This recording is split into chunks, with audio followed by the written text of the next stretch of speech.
se povredite ili dovedete vaš život ili život ljudi u vašoj blizini u opasnost, ne pokušajte ovo kod kuće.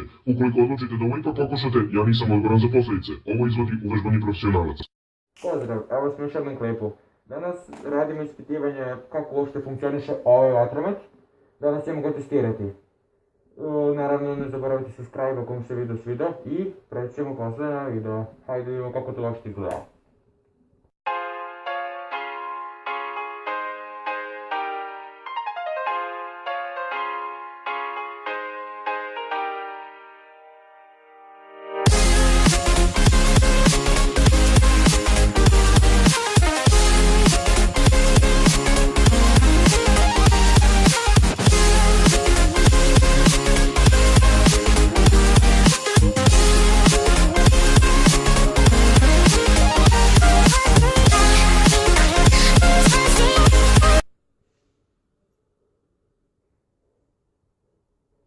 Ne zaboravite subscribe.